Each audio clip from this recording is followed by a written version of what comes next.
groups to do over about a 20-minute period is we want you to come up with the top 3 reasons, and this will be a group exercise, of how the implementation of roundabouts. What are the 3 things that matter? And I think there's going to be a lot of things out there.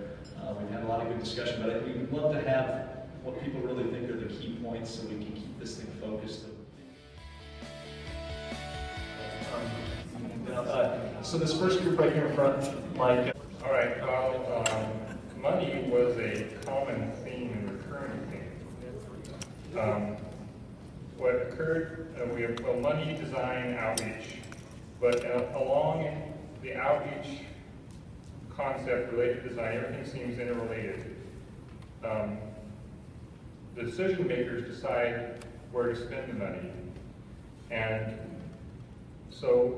the students and professors determine what's the favored design treatment. So in terms of outreach, one of the big ideas was a scholarship or grant program for electeds, professors, and students to attend this conference. It could be through ITE or through a local design firm as a investment in future revenue, perhaps as an IRS division. But getting more of the decision makers involved in spreading the word through encouraging attendance to conference like this was one of the outreach types of concepts. In design, because money is a big issue and we can usually get 2 to 4 signals for one roundabout, simplifying the design of our modern roundabouts, encouraging that right sizing of them so that we don't build the 20-year design when we only need today's operation. And in the lines with the design concept, also was mentioned, which I'll stop there, is perhaps some type of certification for a modern roundabout designer that identifies and raises the bar, if you've heard that term, for those who actually do the design work. All right, Scott. Thank you, Scott. Good afternoon, everyone. I'm Darwin Yasis with the Minnesota Department of Transportation. And when we started talking about roundabout, I think in general, we just started having a conversation. I think we've heard plenty already regarding the safety benefits and the traffic operational benefit of roundabouts. So what our conversation really gravitated towards was really the pedestrians. I think Ken has mentioned this earlier in one of the sessions. The context of roundabouts needs to be about people-centered. So it needs to be talking about people space and things like that. So it really depends on the context of the roundabout and where it's being placed. So in particular, regarding that issue, we talked about yielding to pedestrians. And I think some of you may have attended that session regarding pedestrians and the different yielding rates. Currently, right now, I think all those studies, including some of the studies done by the University of Minnesota, actually shows you a variety of results. Some have the high yielding rates, some have low yielding rates. Perfectly the same geometric components, geometric elements, but the context itself actually renders a different result. So I think that's very important in terms of the yielding rates to pedestrians. So I think towards the end we really said, you know what, we really need to do a little bit more research regarding this particular area. And then our conversation went to the fact that probably 10 years ago, when we talk about roundabouts, the issue regarding safety and traffic operations was on the top of the list. And before, we were doing a lot of speculation, so people are saying, hey, you know what, it's not safe, it's not operationally, I guess, superior to signals. But there were a lot of speculations, because we were looking at the data from, say, the UK, we're looking at the data from Australia, and people are saying, you know what, it's not going to work here in the US. Now, 10 years after, we already have enough data, and I think I'm a firm believer that some of these studies need to be data-driven. We have plenty of data. Traffic operations wise, we have plenty of examples that tells you that we have benefit in terms of traffic operations. Safety, again, we have plenty of information, and I think I shared it with some of my folks over here. In Minnesota, we have a little bit over 130 roundabouts. And right now, I just ended up reviewing some of our before and after crashes. And fatality rate alone is actually 85% reduction. Fatal, together with the serious injury crashes, it's 77%. So I think with those data, I think I get plenty of phone calls on a daily basis. People complaining about the safety. All I tell them is, you know what, these are my data, and you could take it or leave it. I don't say it that way, of course, I say it in a more pleasing manner. So I thank them a lot for sharing their concerns and that kind of thing. So, so the other one is the rural implementation of high-speed approach roundabouts. I think early guidance talks about introduction of splitter island together with the curving on the right side. But I think some of our folks here have started looking at a rural design roundabout, which is probably going to be more fitting on a rural highway. So I think that from that perspective, I think really we need to look at how drivers behave on rural highways. I was not a big proponent in the beginning because I thought, okay, roundabouts doesn't belong on high-speed highways. It should be more on the county roads and then the city streets. But we have done it in our state primarily because of some safety benefits.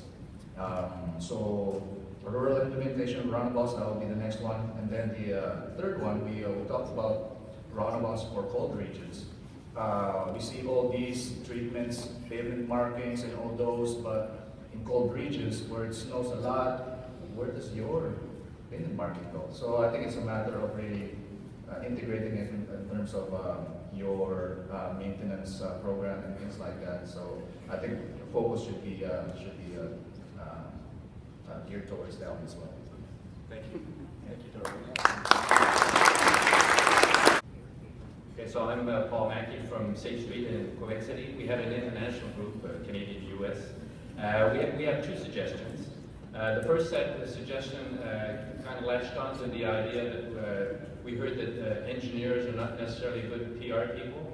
So we said, well, it might be a good idea to launch a public relations campaign to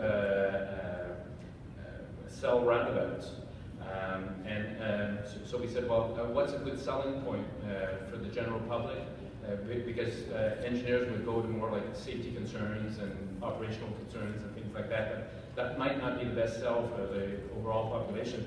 So we said maybe we should emphasize aesthetics and look at central island treatments that have gotten a lot of success, and so that we can sell it to communities and saying, well, this is wow, you can have an entrance into your town that will really stimulate pride in your community.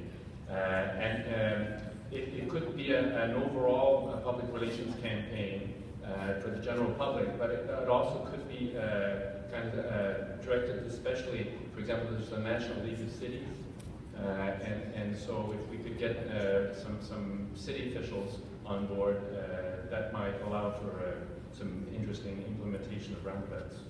So that's also we could maybe some environmental concerns or some aesthetics and environment could be good selling points. So that's the first idea. The second idea is we looked at education, and we said we're not convinced that maybe upcoming engineers are getting the training in roundabout design and analysis that they should. So we were looking at the possibility of different schools getting together. I think that this has been happening in Canada where the talent to teach the subjects is maybe not all that widespread. So the universities are getting together as an alliance so that they would share a course on roundabout design. So that would be a way to get roundabout design widespread through the university system. It could be like an intensive course or something like that. I think Eugene Russell had something organized like that out of Kansas some couple of years ago, maybe something like that. That could come back some that idea. We teach a lot of internet courses, and I had a roundabout course on the internet. Okay, good. Paul, was that was, I think we got 3 there. 2 or 3. Okay, good. I'm gonna skip to the front here. No, sorry. Sorry, Gary, I miscalled you, sorry. I was trying to mix it up.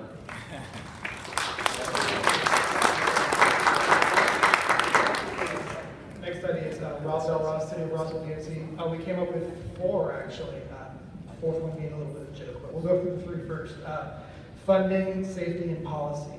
Related to funding, given the fact that additional funding and roundabout-specific funding is not likely in the near future, as far as right-sizing and building cheaper but still safe roundabouts would be a great way to ultimately implement more of them.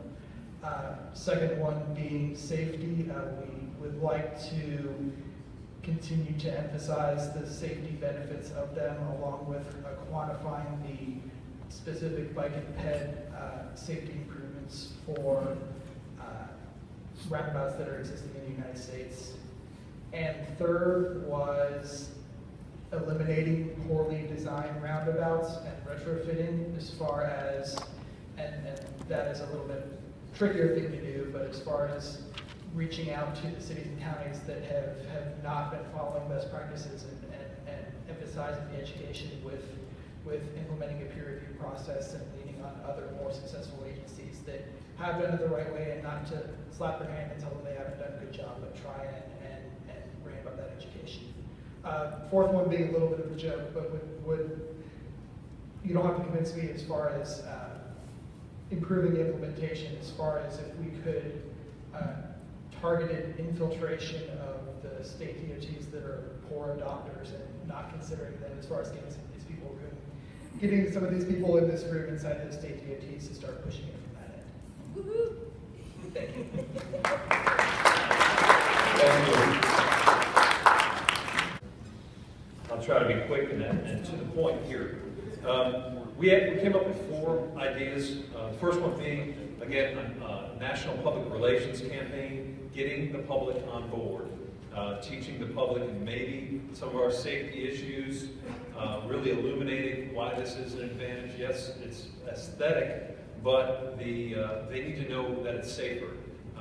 So I think that was important in our group, as well as the possibility to teach about our multi-lane roundabouts and what lane you need to get into as you approach them on a national basis. I think Brian, maybe, Super Bowl commercial, maybe you could be on it, or something like that. Policy. Why are signal warrants occurring without roundabout being the number 10 warrant? Seriously, wouldn't that teach all of our engineers a little bit more about roundabouts and make them, from the bottom up, learn that what the basis of roundabouts is and why they're a viable option. So maybe a bit of a stretch, but nonetheless. And then policy. I think Virginia DOT is working on their spreadsheet to look at safety and analyze roundabouts, the ice, and the spreadsheet I think was very powerful in that it is going to require that roundabout to be considered, but also analyzed very quickly and easily. And I think that was a powerful opportunity there as well. Finally, interjecting our perspectives with politicians. Sending a laser point message about safety and operations and how roundabouts can achieve our goals, and we can try to roll them out better. That might be a joint meeting with the U.S. mayors and other political get-togethers.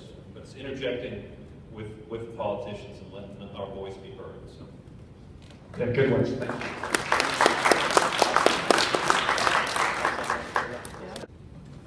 I'm Chris Bosco with Freeze and Nichols in Texas, and we have several similar ideas that's been communicated here. One of the ones we had was talking about the cost of construction, how it's continued to increase, and one of the things we've seen, particularly in Texas, is trying to educate our contractors, because pretty much we're seeing a different contractor that's getting a low bid, and so really an education there on how to build them on the design side, continue to improve how it's built under traffic, come up with good strategies there. Also echoing what we've heard several times about building for the present. That's something that helps with the cost. It also helps with the drivers getting accustomed to driving roundabouts.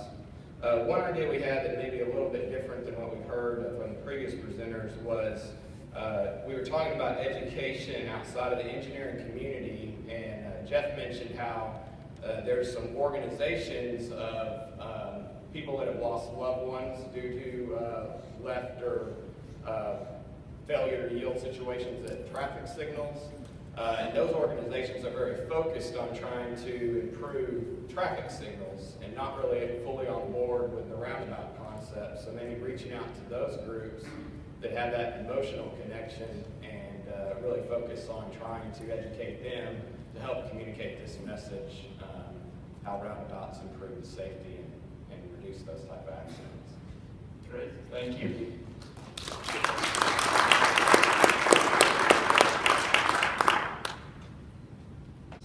Deadly pause, sorry.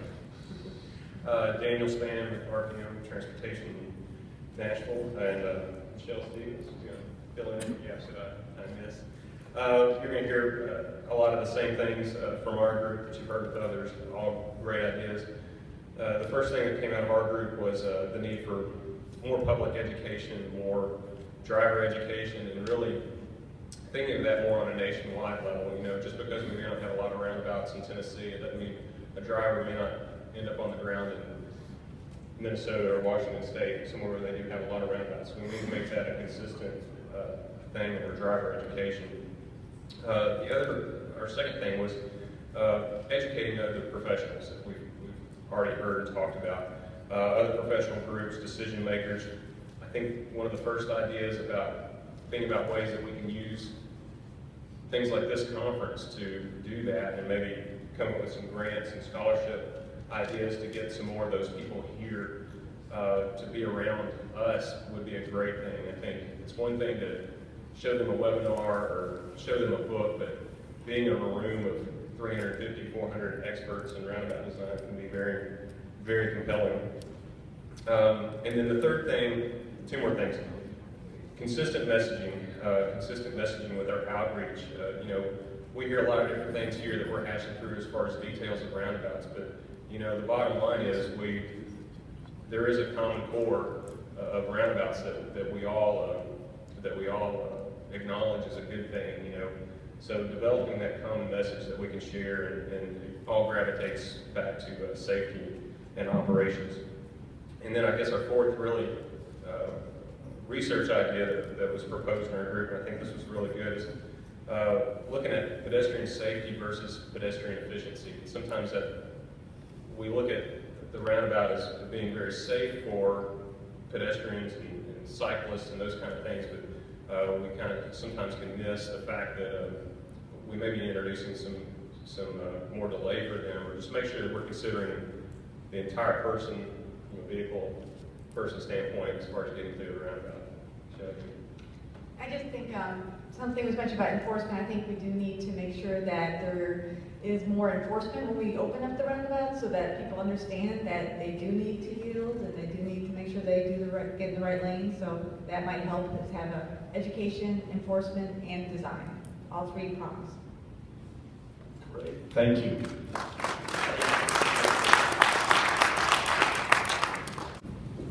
My name is Shannon Lambert, I'm with Reed Middleton. My group discussed a lot of the same things that a lot of other groups discussed. Public outreach, that making roundabouts part of the culture basically, and starting by educating kids when they're young and getting it in schools and making sure that it's a part of driver's ed. And then for your specific project, having lots of outreach with the community for that, and particularly something else that was brought up earlier in the day, of having small meetings with your opposition groups and trying to talk to them on a more individual basis and not at a huge public meeting where they can get a mob following them. The second thing that we talked about a lot was funding, and there's not a lot of money to go around. So what can you do to reduce costs, and what sort of research can you do to ensure that that happens? And looking at research as a funding opportunity. So maybe there could be programs set up for design, construction, and follow-on research to see how your design panned out. And also dealing with emergency vehicles and research opportunities there for how best to accommodate them might be an interesting thing to look at. And then the third thing we talked about was another common theme of avoiding and fixing bad designs. And what can you do about that? One of the things is get it into college courses and your transportation courses. I didn't have roundabouts in my college education at all. Also, something that was an interesting idea that was brought up was creating perhaps a national lessons learned database of what is really working well here and what was a mistake, what should we avoid in the future, and having peer reviews to ensure that we don't have bad designs getting out there on the streets. Thank you, Shannon.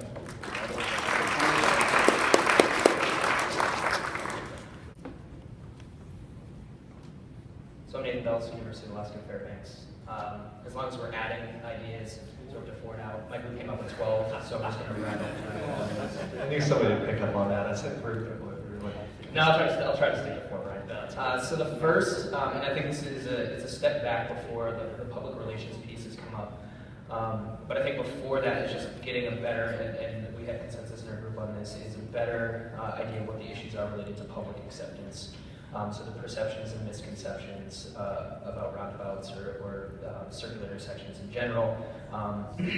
The fact that there's just much more bias against roundabouts in the press and media. So many of you folks, if you have the Google alerts like I do and follow roundabouts and traffic circles, that there's many more there's much more negative press about roundabouts than there is positive press about roundabouts. And maybe that's a way to help identify the problem. And then identifying contingents or leaders for each of these opposition groups, so like bike and pet advocates or folks in the trucking industry that can come to public forums and speak out on behalf of roundabouts.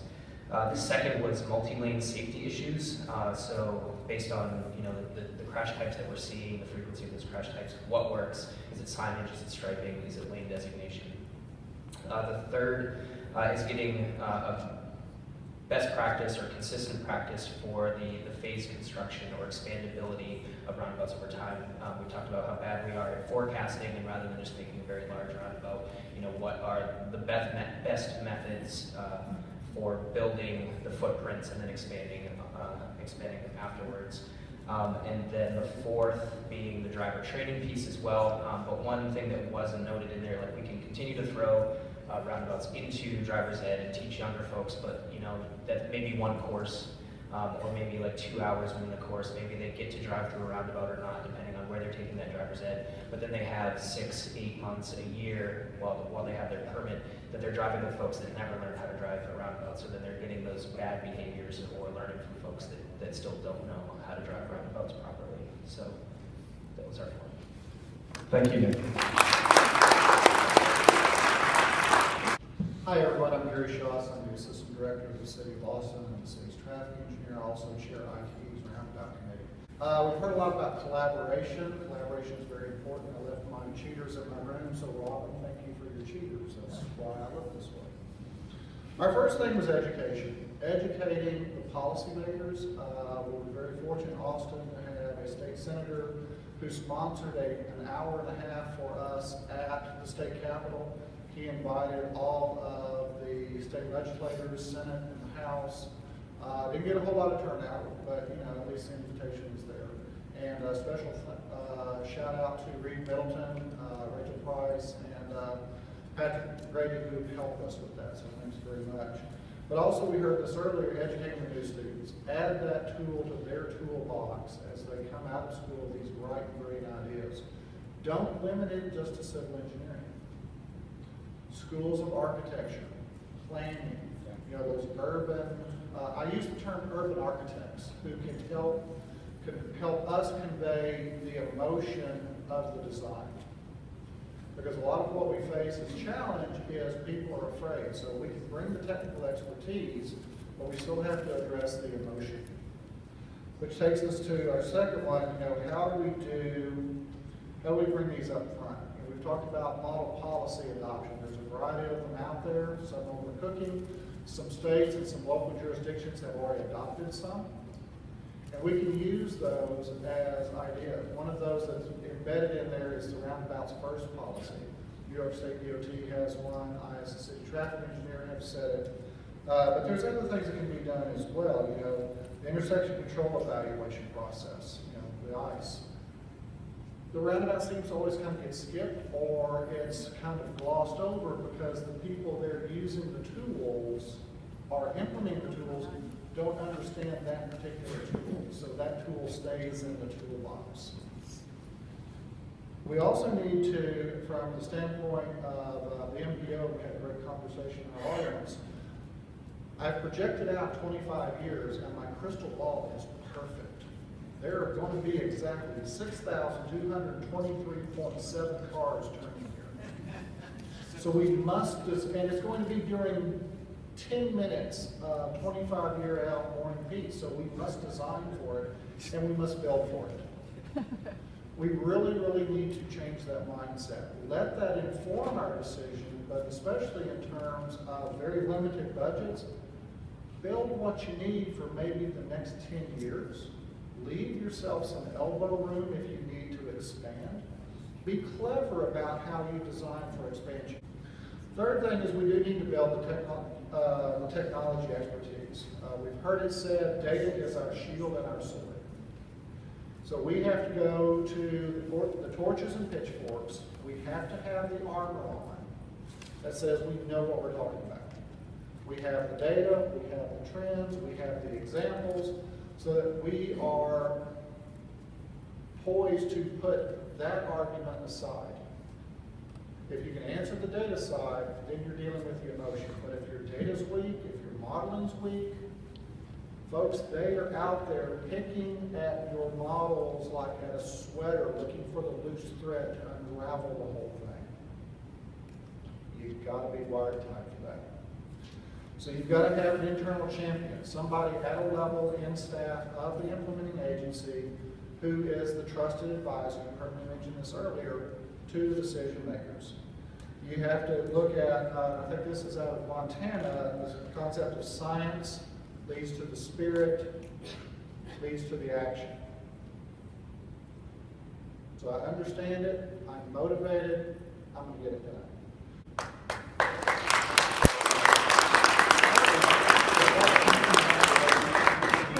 Thank you, Gene. This is like when the credits are rolling at the movie. There's a lot of people to thank. But I want to summarize really quickly. Gary kind of touched it up there, and I just want to summarize for some good things that came out there. The roundabout warrant thing kind of intrigued me a little bit because we've talked about it a lot. I sit on the NCU TCD, so we're going to maybe drop that at the next mid-year meeting just to kind of see why, maybe this is something our task force and NCU TCD needs to talk about. I like the idea of pedestrian laws. Maybe there's other things we need to work on to help the roundabout thing. The driver's ed thing just kind of boggles me. At Vail, Colorado, this group made some commitments in their groups to go do something. And I thought about it, and I have an analogy. I was driving to this conference on Tuesday morning, or I was headed to Seattle. I had to go pick up my state vehicle, and I was driving down the street, and there was a big 4x4 sitting in the middle of the road. And I had an SUV, so I went over the top of it and said, whatever. And I had a guilty feeling a block and a half later, and a I turned around, came back, and I went out and retrieved it. And I guess the analogy here is that I think that many of you are advocates of this thing. You go back, and we're going back to all parts of the country to think about the little things that you can do to make this roundabout thing a little bit more mainstream. We're all about safety and trying to contribute. So thank you to everybody, Federal Highway Administration, for helping with this conference. The TRB especially, you did a great job. I see Bernardo in the back there. Jeff, Hillary, Mike.